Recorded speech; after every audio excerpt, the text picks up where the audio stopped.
Boa noite. Em apenas 30 minutos, vamos deixar você bem informado sobre as notícias de Minas nesta quarta-feira. A Justiça decidiu hoje. O Uber pode funcionar sem restrições em Belo Horizonte. Nível do Rio das Velhas está crítico e racionamento pode voltar a fazer parte da nossa rotina. A denúncia é do Comitê da Bacia Hidrográfica do Rio das Velhas. Foi condenado a 20 anos de prisão o jornalista Marcos Ferreira da Silva, suspeito de matar a ex-amante Simone Marca. Incêndio destruiu 100 mil metros quadrados da vegetação do Parque Renato Azeredo, em BH. Polícia Rodoviária Federal retoma algumas atividades nas estradas mineiras. O Cruzeiro entra em campo nesta noite contra o Grêmio pela primeira partida da semifinal da Copa do Brasil. Grandes nomes mundiais do mercado digital estão aqui em Belo Horizonte para participar do FIRE 2017. Azeite de alta qualidade produzido em Minas. Você sabia dessa novidade? Nós fomos à cidade de Maria da Fé com clima ideal para cultivar oliveiras. Você tem mais informações sobre esses e outros assuntos a partir de agora.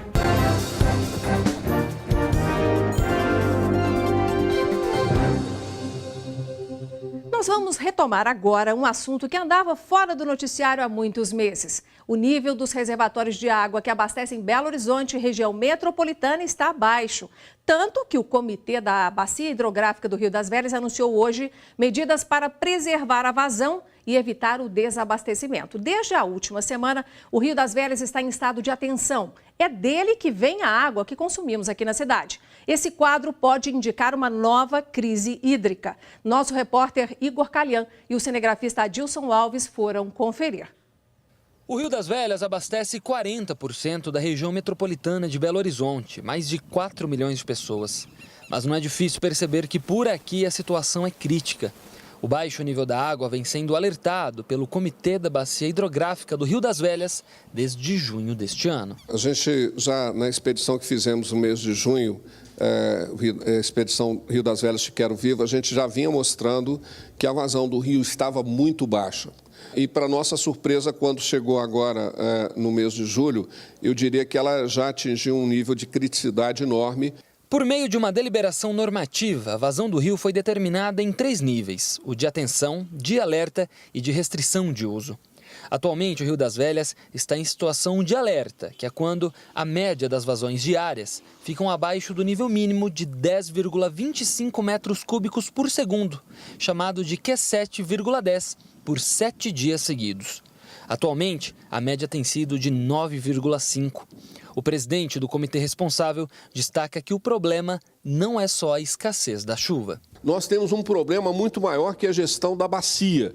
Ou seja, na medida em que a gente está impermeabilizando, desmatando, acabando com nascentes, nós estamos deixando de ter um sistema alimentador da produção da água do rio.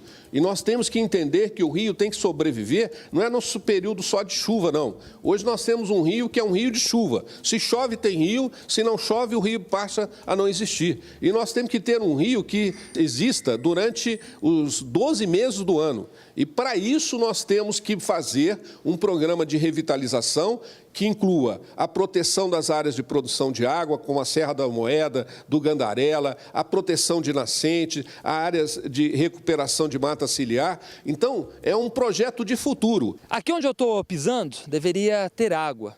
O Rio das Velhas geralmente chega a encobrir todo aquele barranco, o que já dá para a gente ter uma noção de como ele está baixo, inclusive com um dos piores números da sua história.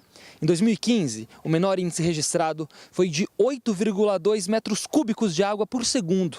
Neste ano, a vazão já chegou a 8,9. Diante da situação, algumas medidas já foram tomadas. Nós estamos contando aí com a Copasa, que vai reduzir hoje a captação de 6,5 para 5,5, né? Nós estamos contando com a mineração, que vai diminuir a captação de água nos pontos em que ela tem.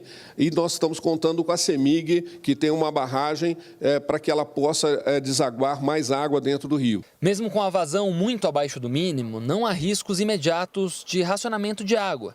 mas a conscientização do uso deve ser aplicada. A população não pode continuar esbanjando água, ficar limpando, por exemplo, passeio com a água de torneira. As empresas têm que fazer reuso e nós temos que pensar, não no futuro muito longo, como os outros países da Europa já fazem, fazer inclusive reuso de água, né, de esgotos que já são tratados e que possam voltar para a circulação.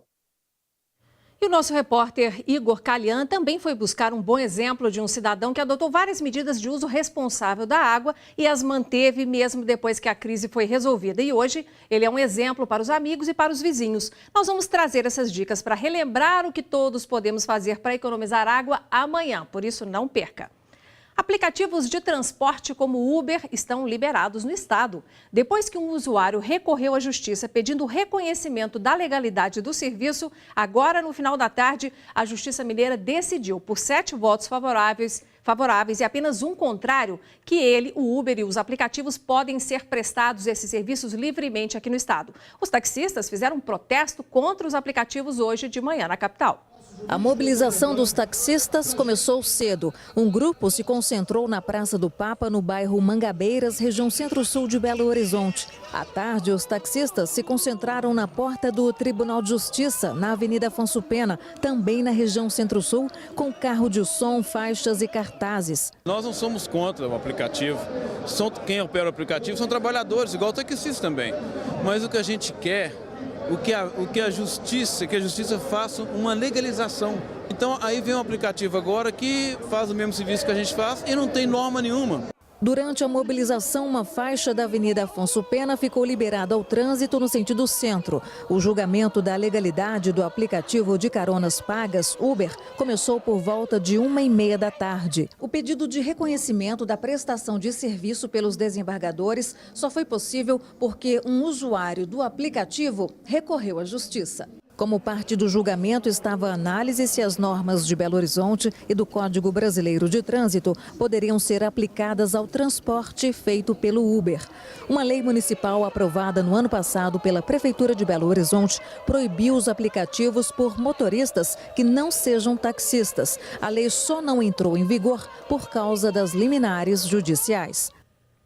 Um incêndio de grandes proporções consumiu 10 hectares da vegetação do Parque Renato Azeredo, que fica no bairro Palmares. Isso aconteceu ontem à noite. Nós vamos agora para a nossa redação conversar com o repórter Diogo Ramalho, que nos traz mais detalhes. Boa noite, Diogo. Boa noite, Nácia. Boa noite para todo mundo. Exatamente. De acordo com o Corpo de Bombeiros, mais de 25 mil litros d'água, bomba costal e abafadores foram utilizados para conter as chamas. O parque tem mais de 90 hectares e o fogo se espalhou rapidamente pela vegetação devido à própria vegetação que está muito seca, Inácia.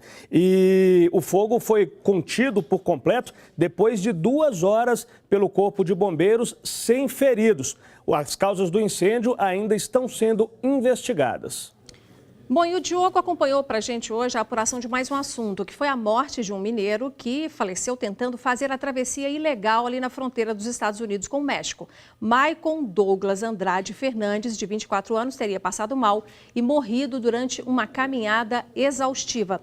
Diogo, o corpo do jovem ainda está nos Estados Unidos? Ainda sim, Nácia. Ele está no IML de Laredo, no estado do Texas. Maicon é o 4º mineiro a perder a vida nesta travessia em 2017, aí pelo México, tentando chegar aos Estados Unidos. De acordo com uma testemunha, ele passou mal, vomitou e acabou morrendo.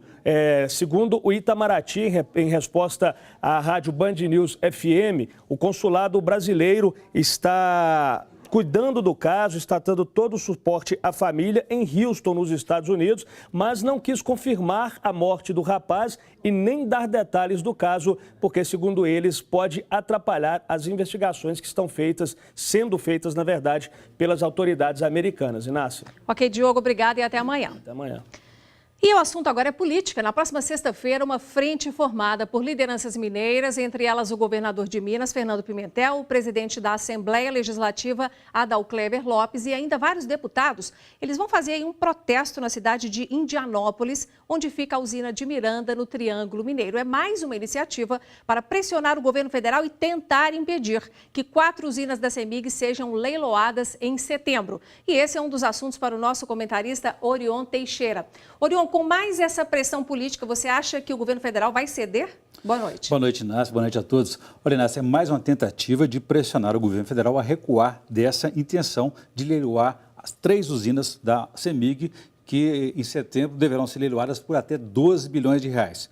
Você confirmou aí a presença do governador Fernando Pimentel, do presidente da Assembleia Adalcléver Lopes, deputados estaduais, nessa frente mineira de defesa da CEMIG. Mas onde estão os 3 senadores de Minas, os 53 deputados federais de Minas Gerais? Quer dizer, se não houver uma ação unificada das forças políticas, das lideranças políticas de Minas, o governo não vai ouvir essa pressão, até porque ele está mais preocupado em tirar as suas contas do vermelho e arrecadar até 12 bilhões de reais. A outra alternativa seria jurídica. A própria CEMIG já está com uma ação no Supremo Tribunal Federal tentando fazer valer o seu direito, de acordo com o argumento dela, de renovação automática dessa concessão.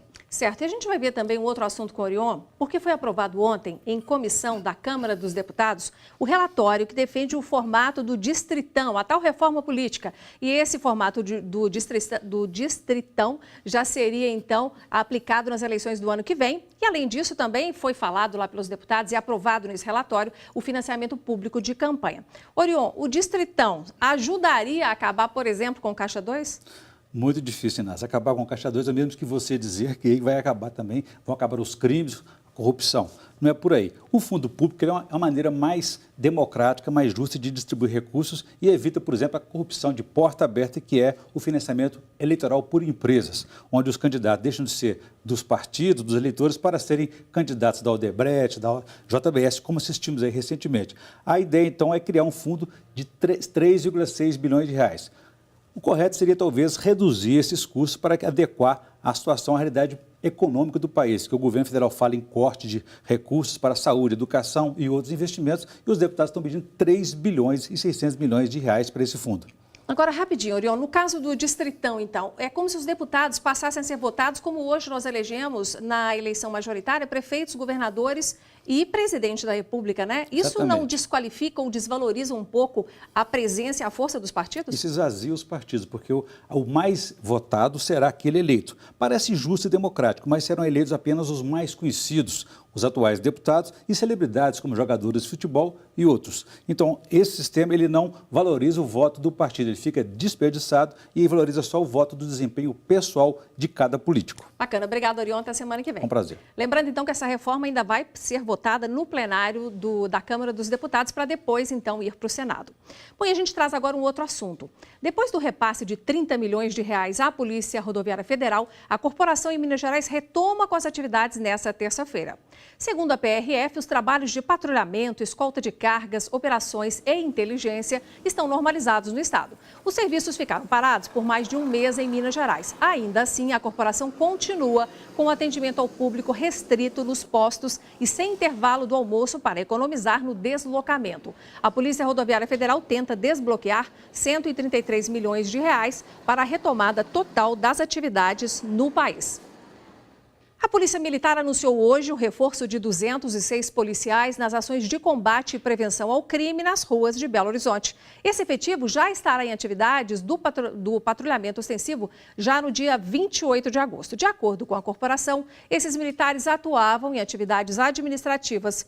E equipes também, nesse mesmo esquema, devem ser remanejadas em cidades do interior do estado. É julgado nesta quarta-feira o jornalista suspeito de matar a ex-amante durante uma missa. Depois do intervalo, você confere os detalhes. E ainda, Maria da Fé, a cidade mais fria do estado, agora também é reconhecida como uma das principais produtoras de azeite de Minas. Nós vamos agora para lá, no nosso quadro, o Mais Sabor a seguir.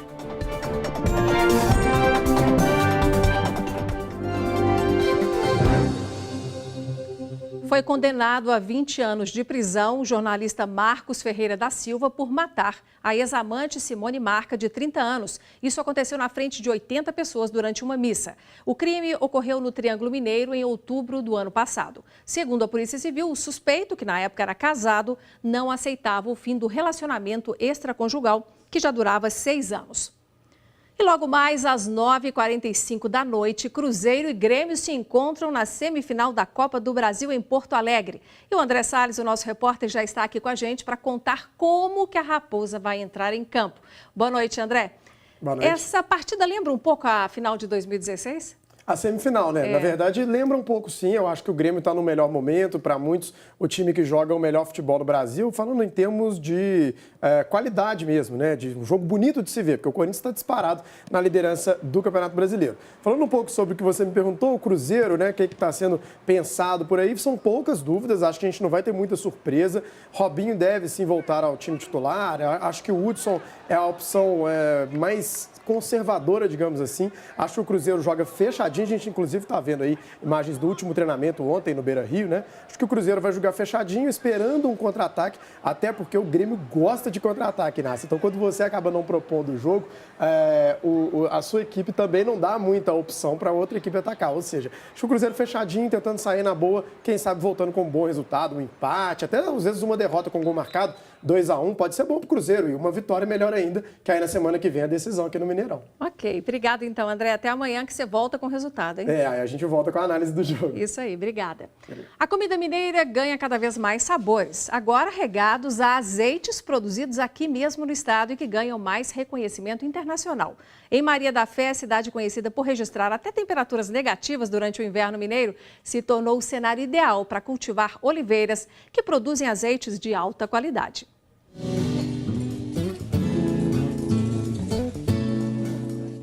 Paisagens de encher os olhos. A Serra da Mantiqueira, no sul de Minas, é lar de picos belíssimos e espécies de plantas e clima bem singulares. A cerca de 450 quilômetros de Belo Horizonte, Maria da Fé é a cidade mais fria do estado. Mas não é só o clima e a geografia que chamam a atenção por aqui. As oliveiras estão por toda parte, mas não serve apenas para dar sombra, conforto para quem está assentado na praça. Viraram fonte de renda para muita gente. As oliveiras são grandes apostas dos fazendeiros para a produção de azeite. A primeira extração nacional foi em 2008, na sede da Epamig. Com área aproximada de 100 campos de futebol, a estatal mineira possui toda a infraestrutura para estudo e desenvolvimento de tecnologias para o setor. A gente está trabalhando com a parte de polinização de plantas, com a parte de maturação de fruto, e tudo isso para quê? Para tu chegar num azeite de qualidade, porque tudo isso vai influir no momento de tu colher e no momento de tu processar o azeite. O cultivo chega a 26 municípios da região, o que fez a produção saltar de 40 litros em 2008 para 42 mil litros de azeite neste ano. E o potencial de crescimento é gigantesco. Bastante turista vem, compra, dá valor por ser um produto nosso, um produto verdadeiro, puro, sem falsificação, tem bastante credibilidade e ser um produto realmente bom. A região é berço de outra preciosidade, uma iguaria tipicamente mineira, o queijo. A Lagoa, a cerca de 130 quilômetros de Maria da Fé, produz uma espécie de parmesão que é único e não pode ser produzido em outro local. Ele foi batizado de queijo da Lagoa. A receita, preservada por gerações, é toda artesanal. Essa questão da agricultura familiar aqui é muito forte, né? Essa tradição vai passando de pai para filho, sempre pequenas propriedades, poucas vacas, né? Pouco leite, que vai dando esse saborzinho especial no queijo. Queijo da Lagoa coleciona prêmios. O mais recente, o 3º lugar no concurso mundial realizado na França. O público ele quer produtos novos, né? Quer produtos mais artesanais e sair daquele produto de prateleira, quer produtos mais sofisticados e puros. Então a procura é muito grande por esse motivo também. Depois do intervalo, você vai ficar por dentro de todas as novidades sobre as inovações da internet. Os nomes mais influentes do mercado digital no mundo estão em Belo Horizonte participando da edição do FIRE. Grandes nomes mundiais do mercado digital estão, portanto, em Belo Horizonte.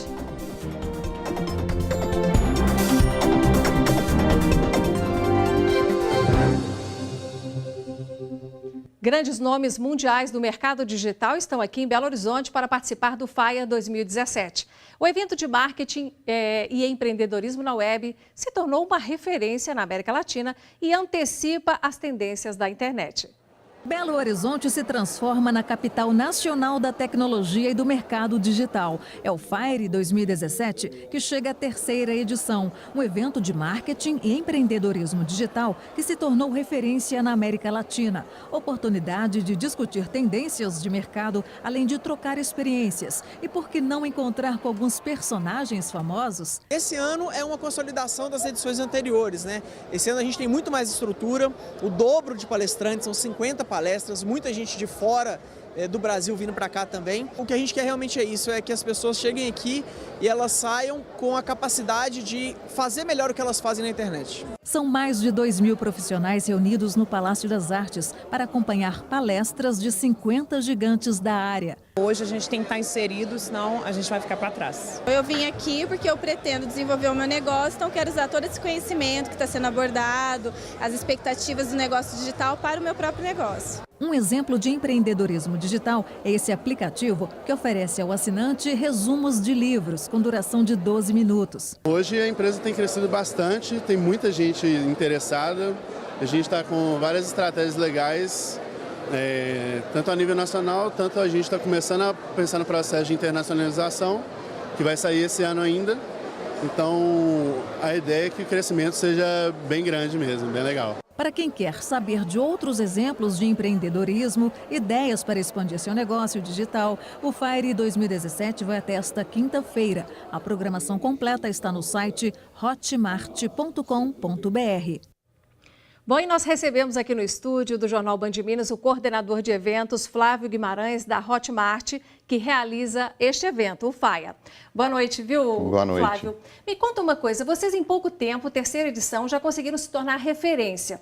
E é uma presença obrigatória lá, tanto para o profissional que trabalha com a internet, quanto para as empresas? Com certeza, o FAIRE ele consegue ter um mix muito interessante, porque ele traz grandes marcas com conteúdos imperdíveis. A gente também tem experts do mercado digital e uma experiência muito rica presencial num dos maiores ícones de Belo Horizonte, que é o Palácio das Artes. Então é imperdível. Hoje a gente teve grandes nomes do mercado nacional e internacional e amanhã também teremos grandes nomes, como por exemplo o Jonah Berger, que é um dos maiores especialistas de viralização de conteúdo do mundo. Então o pessoal não pode perder, tem que ir lá. Agora, Flávio, de um ano para o outro muda muito, né? Porque a internet, ela simplesmente se renova, a gente pode dizer, toda semana.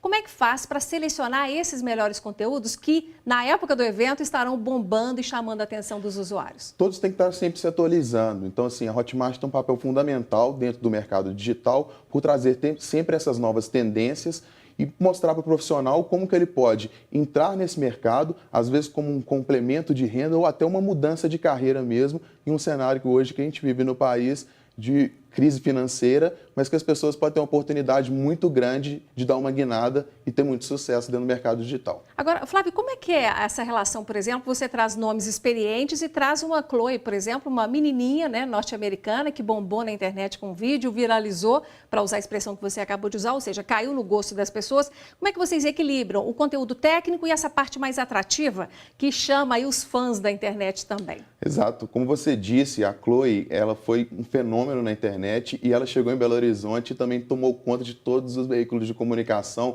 de toda a internet, por trazer um pouco dessa experiência dela de como ter impactado milhões de pessoas e juntamente disso a gente traz um conteúdo mais técnico que complementa essa parte mesmo de entrar no mercado digital e entender como você pode ser um produtor ou um afiliado dentro desse mercado. Agora, por exemplo, quem quer começar um negócio, lá no FAIA também consegue essa orientação do início de tudo? Com certeza. Inclusive é uma novidade do FAIA desse ano, a gente está com um palco que é o Palco Academy, que tem todo um conteúdo já voltado para o mercado digital para que as pessoas conheçam melhor um pouco mais de como ela entrar nesse mercado e também se desenvolver ou seu produto ou de conhecer como vender outros produtos digitais que a gente já tem uma infinidade de opções. Bacana, Flávio. Parabéns pelo evento. Muito sucesso obrigado. em mais essa edição. Okay. Nós ficamos por aqui. Eu agradeço a sua audiência e até amanhã.